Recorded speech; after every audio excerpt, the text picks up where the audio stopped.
So today on the radio, we had Michelle Rumpel-Gardner. She came on and she was talking about a few things to do with tariffs and stuff that, we're always talking about that, aren't we? Because that's the deflection that the Liberals need from corruption.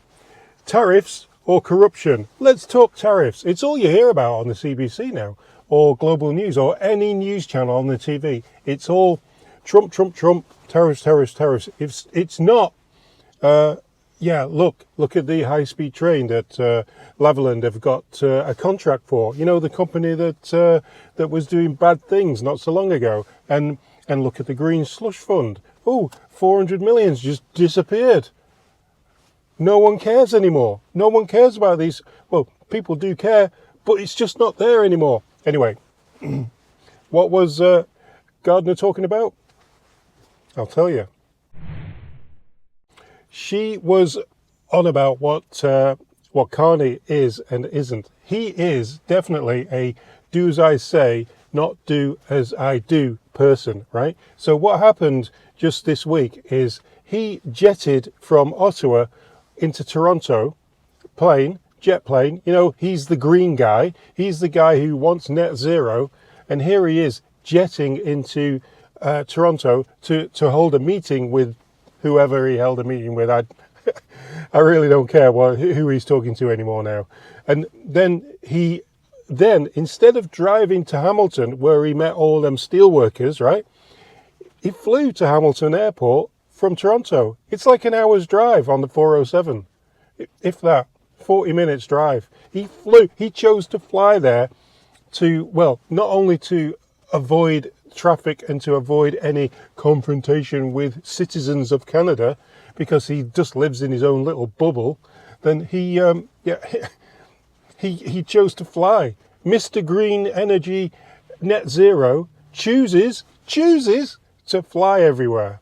Okay, let's listen to what Michelle had to say. You're right. Like, it is do as I say, not what I do. But it's also like this guy was the architect on a global basis of a lot of these policies that have held Canada back, like his net zero banking alliance, which has completely fallen apart. So, you know, there's an article out today in one of Canada's major newspapers that talks about how Mark Carney single-handedly defunded Canada. And, you know, he might not feel that impact because, like, to your point, he jets around. He's extremely wealthy. He hangs out with a lot of elite people. Yeah. But at the end of the day, my constituents need to buy food. They need to be able to afford rent. And I don't think this guy understands that. So there's a big contrast to be made there for sure. There you go. He chose to fly there. Chose to fly to Hamilton from Toronto. That is silver spoon in it. You know what I mean?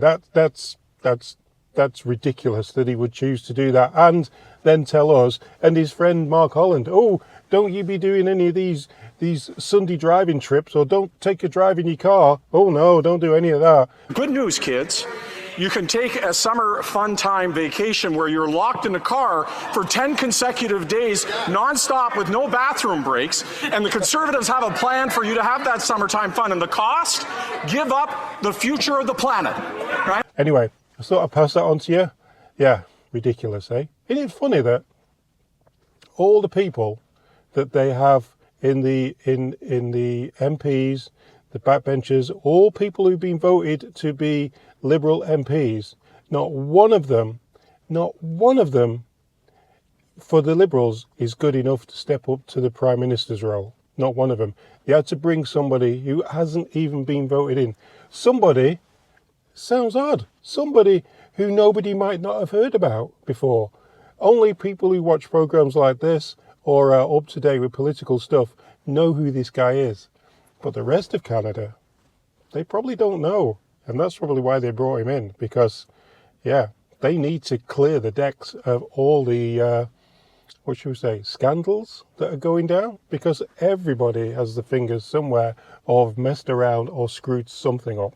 Anyway, see you on the next one, guys.